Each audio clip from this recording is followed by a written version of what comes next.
चला आजची सुट्टी सुफळ संपूर्ण झाली. हा फक्त शिवराज असायला हवा.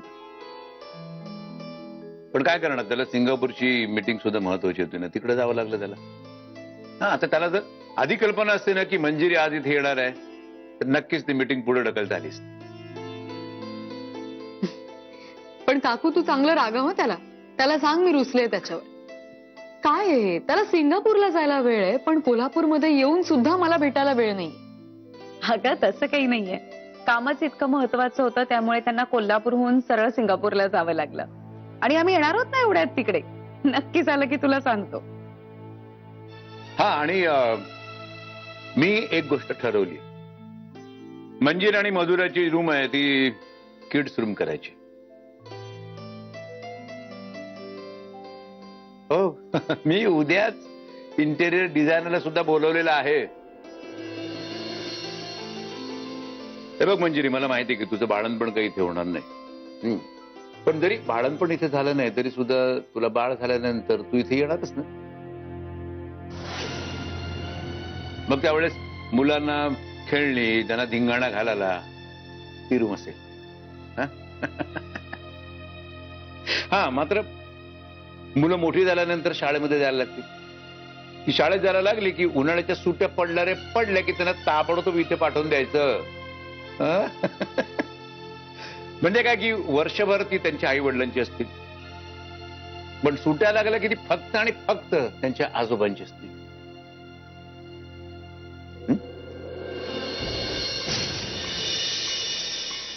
काय मंजिरी? हो काय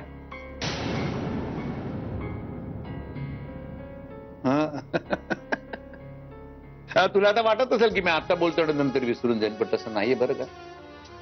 मुलांना जर इथे पाठवलं नाही ना तर कोल्हापूर देऊन त्यांना किडनॅप करून घेऊन जाईन.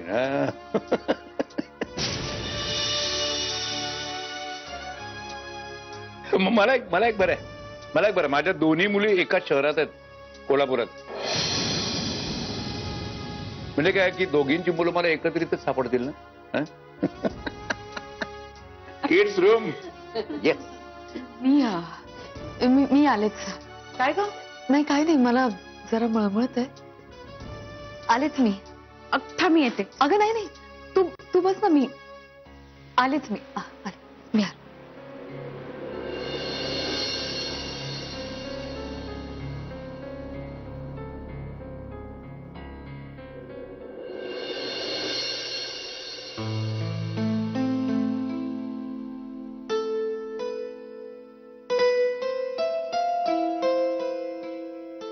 कॉफी.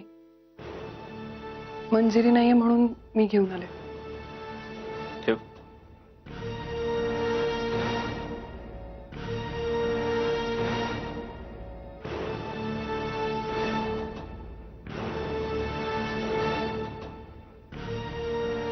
काही विचारायचं नाहीये तुला? निदान फॉर्मॅलिटी म्हणून तरी विचार बघण्याचा कार्यक्रम कसा झाला? ऍक्च्युली मला आईनं आल्या आल्याच सांगितलं. त्यातून तुला काही वेगळं सांगायचं असेल तर सांग. वेगळं काहीच नाही.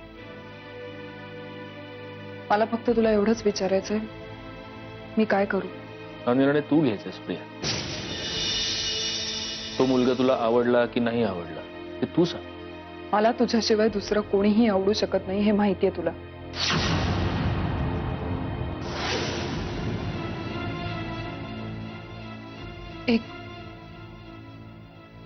एक सांगू, राधार एवढं करशील माझ्यासाठी?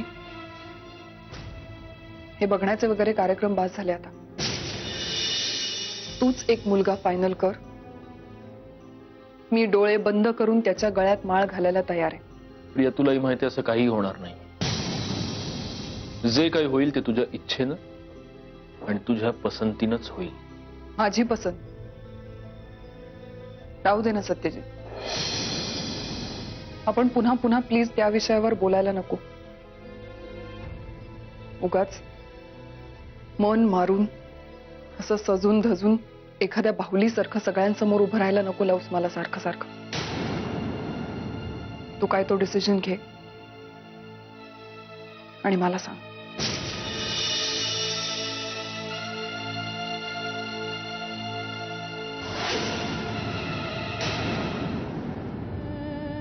मुलं मोठी झाल्यानंतर शाळेमध्ये जायला लागली. ती शाळेत जायला लागली की उन्हाळ्याच्या सुट्ट्या पडल्या की त्यांना ताबडतोब इथे पाठवून द्यायचं. त्या मुलाला जन्म दिल्यानंतर ते तू माझ्याकडे द्यायचंस.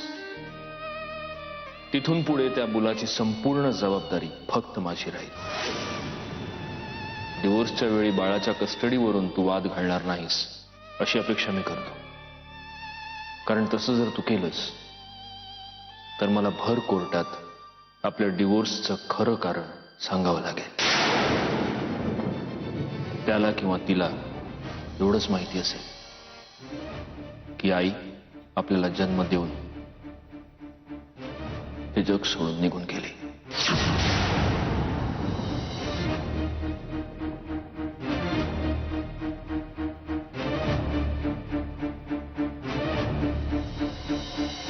मंजिरी मी आल्यापासून पाहतोय आज तुझी आई असती तर या विषयावरती तुझ्याशी मोकळेपणाने बोलू शकली असती. पण आता मलाच तुझी आई म्हणून बोलायचंय आणि बाप म्हणून सुद्धा. म्हणून कसं विचारावं काय विचारावं याच्यापेक्षा मी तुला सरळ आणि थेटच विचारतो, काय झालंय? तू का अशी अस्वस्थ काय आहेस बाळा? हं? आता खोटं खोटं असून मला असं सांगू नकोस काही नाही बाबा काही नाही बाबा असं प्लीज असं उत्तर नको देऊस प्लीज. कारण आई म्हणून तुझ्या मनातली छोटीशी हालचाल सुद्धा मी पकडू शकतो आणि बाप म्हणून तुझे प्रॉब्लेम्स मला सोडवायचे आहेत. कर्तव्य आहे माझं ते. प्लीज बाळा बोल ना. बाबा तुमचा गैरसमज होतोय.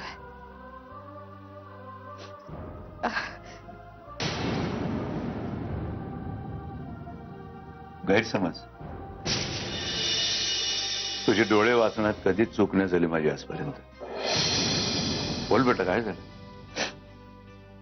काय नाही बाबा, कारण नसताना पण होतं असं कधी कधी. ठीक आहे,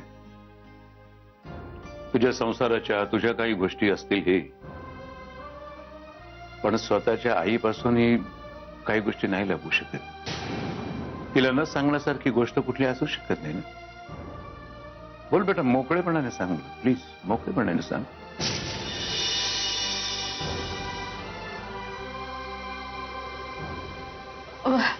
बाबा माझी शपथ आहे तुला. बोल बेटा खरं सांग, काय लपवतेस तू माझ्यापासून? सांग, माझी शपथ आहे तुला. अहो काय करताय तुम्ही?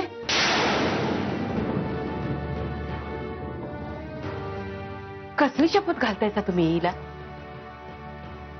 हो पोटूशी आहे ती, 2 जीवांची आहे. तिला शपथ घालतायचा म्हणजे तिच्या बाळाला बी शपथ लागणार की. अहो जो जीव जन्मालाच आला नाही त्याला कशापायी धर्म संकटात टाकतायचा तुम्ही? असं करू नका सव. माझी विनंती आहे तुम्हाला. मला काळजी वाटते हो, खरंच काळजी वाटते मला याची. तिची काळजी मला स्वस्त बसू देत नाही आणि ही काही सांगायला तयार नाही. अगं पोरी, तुझे बाबा काय म्हणतायत? जे काय मनात असेल ते बोलून टाक की, मोकळं हो. अहो बाबा काय नाही, मला ऍक्च्युली घरची खूप काळजी वाटत होती. घरच्या चिंताच भेडसावत राहिल्या म्हणून. आणि काय झालं, तुम्ही एवढ्या दिवसांनी मला पाहिलंत ना म्हणून तुम्हाला टेन्शन येणं साहजिक आहे. पण आत्ताच मी आईंना फोन केला होता तर आई म्हणाल्या की हे अजून घरी नाही आलेत, म्हणून मग आपली रुखरुख लागून राहिली. म्हणजे कुठे गेले असतील. बाकी काही नाही, काळजी करण्यासारखं काही नाहीये. बघितलंय नव, पण संसाराची चिंता आहे तिला, दुसरं काय बी नाही बघा. असं आहे मग काही प्रश्न नाही. अहो नाही कसा, मी म्हणते या अवस्थेमध्ये डोसक्यावर कशापायी चिंता घ्यायची? कशा पाहिजे जीवाला घोर लावून घ्यायचा ग? हे बघ बेटा, फार चिंता नाही करायची. हं? आपण कसं असं मस्त राहायचं, मस्त मजेत मजेत राहायचं, आपल्या मस्तीत जगायचं. हं?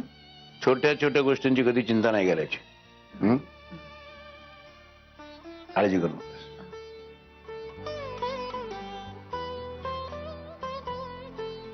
येडी ग माझी बाय ती. कशा पाहिजे चिंता करते ग? मी आहे ना ब. मग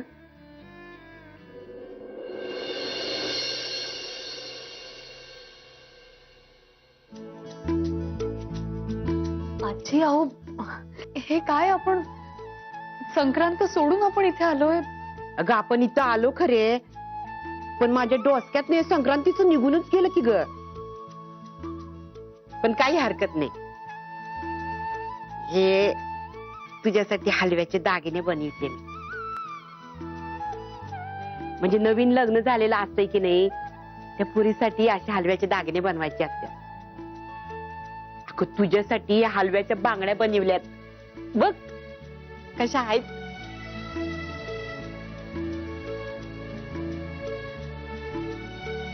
खरंच खूप छान आहे. आणि पुढच्या वर्षी तुझ्या बाळाला बोरनान घालायचंय. काय बोरन्हाण? हा, मला माहित नाही. म्हणजे बोरनान म्हणजे बाळाला काळे कपडे घालायचे आणि चिरमुरे बोर फुलं यांची पाखरण करायची डोसक्यावरनं त्याच्या.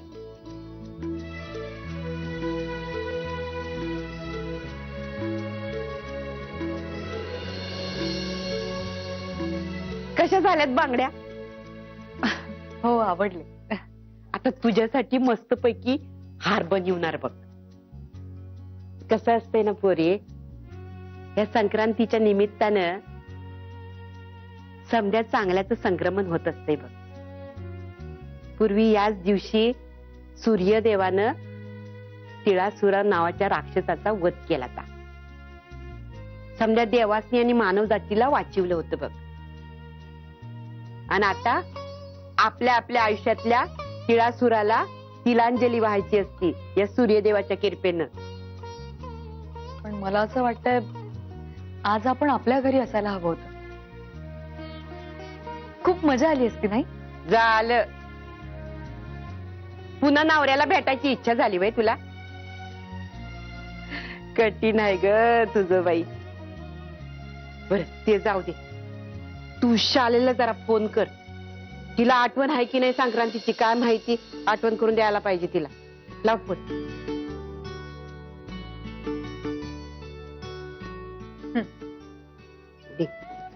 हॅलो, शालेने बोलते का? हा बोला सासूबाई, शालिनी बोलते. अगं काय संक्रांतीचं काय केलंस का नाही? हो केली तर. अगदी भोगी सुद्धा साजरी केली आम्ही. अगदी तिळाची भाकरी, भोगीची भाजी, लोणी असं नैवेद्य दाखवला. आता सुद्धा गुळाच्या पोळ्या करायला घेणार आहे मी. आणि सुगडाचं काय, त्याचं काय केलंस? हे बघ, ती नेत्र आहे ना व, तिच्याकडनं सुगडाची पूजा करून घे बघ. पण समधी तयारी तू कर हा, सांगते तुला. हो सासूबाई, तुम्ही नका काळजी करू, मी त्या पूजेची तयारी करते. ती आली की करायला लावते तिला पूजा. अगदी रीतीला धरून सगळं करते. हा, आणि हळदी कुंकाचं मग बघू की, म्हणजे रथसप्तमी पद्धत चालते की हळदी कुंकाचं. मी आणि मंजिरी आलो की नाही की मग आपण हळदी कुंकाचं ठरवू. वाणाचं काय, किंवा बायकांना बोलवायचं, समजा करूया काय. बरं बरं बरं, मी तुम्हाला तेच सांगणार होते. आणि याही वर्षी तुम्ही बरोबर आहात म्हणजे सगळं अगदी मुधोळकरांच्या परंपरेला धरून होणार आहे. आणखीन काय म्हणताय? ठीक आहे समजा. बरं ठेवू का फोन? बर, द्या मी कट. आता शिकले मी. घे.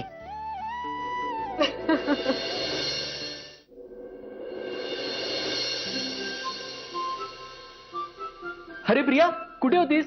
मी आत्ता तुझ्या रूम मध्ये गेलो होतो. का? वॉच ठेवून असतोच वाटतं आजकाल. ए, काही काय बडबडतेस? अगं आज संक्रांत आहे, तिळगुळ द्यायला आलो होतो. हे घे, तिळगुळ घ्या, गोड गोड बोला. काय गोड बोलता बोलता माणसं गोड वागायलाही लागतात. अगं तिळगुळ घेतल्यावर किमान आता हस तरी, मग कसं माणूस आपोआप गोड बोलायला लागतं. का? फक्त आजच्याच दिवशी गोड बोलायचं असतं? इतर दिवशी नाही बोलू शकत? का नाही बोलू शकत? ऑफकोर्स बोलू शकतो. पण काय आहे, मुळात जी माणसं स्वतःला कडवट करून घेतात ना, त्यांना अशी मध्ये मध्ये आठवण करून द्यावी लागते की अहो तुमच्यातही गोडवा आहे थोडासा, जरा वागण्या बोलण्यातनं दिसू द्या. प्रिया, एक बोलू? अशी उगाच उदास नको राहत जाऊस ग. हे तुला आठवतंय एका संक्रांतीला आपण किती मजा केली होती. टेरेसवर दिवसभर तू आणि मी पतंग उडवत होतो. किती एन्जॉय करायची सेवा तू. आणि आता तू अशी उदास का असतेस?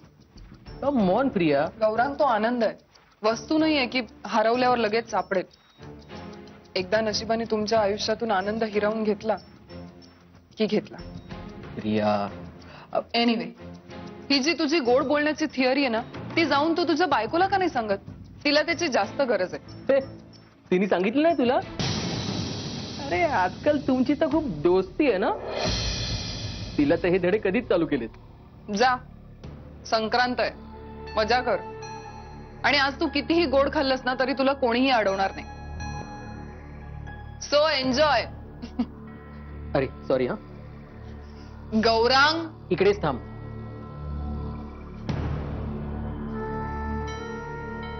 वाटतो तेवढा साधा नाहीये.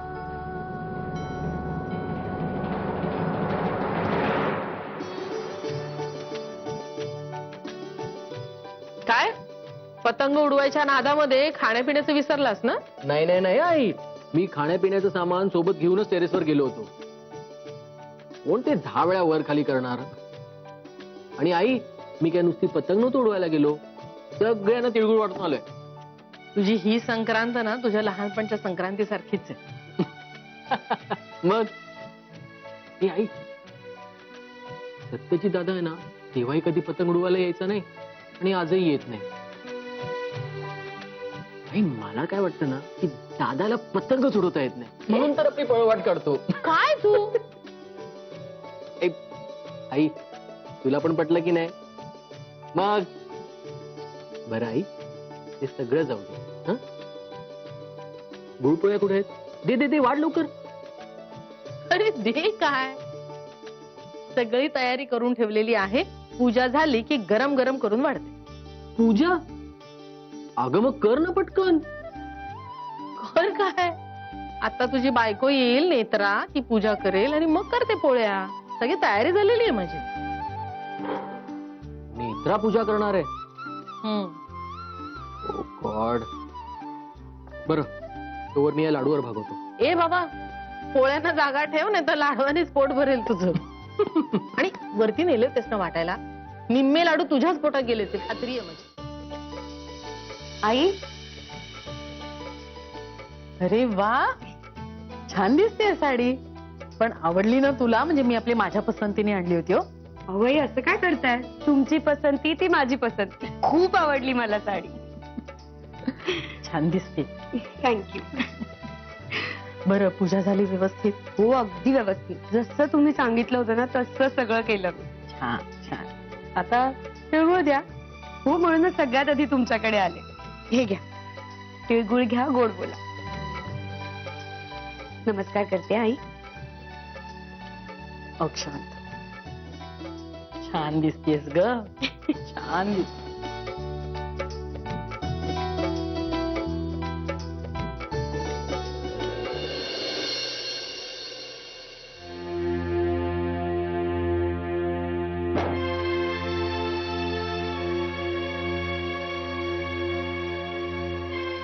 काही दिवसांपूर्वी तू मला एक प्रश्न विचारला होतास. आयुष्यात कधीतरी एका सेकंदासाठी तरी मी तुझ्यावर प्रेम केलंय का? एवढा विचार करावा लागला उत्तर द्यायला?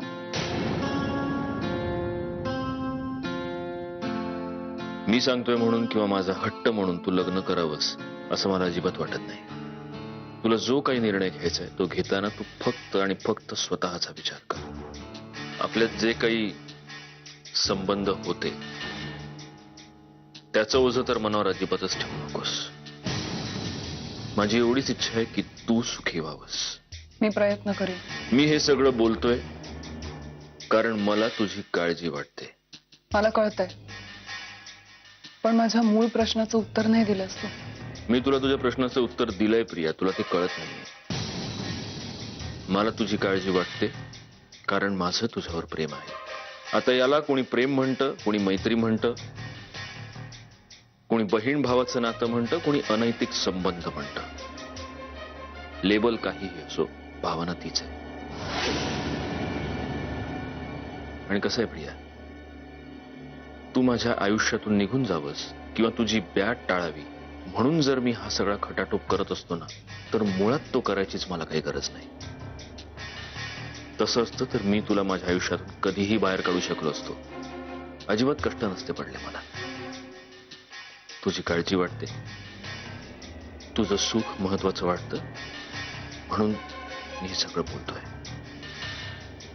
आणि निदान आता तरी तुझी खात्री पटेल की त्या अर्थानं माझं तुझ्यावर प्रेम होतं आहे.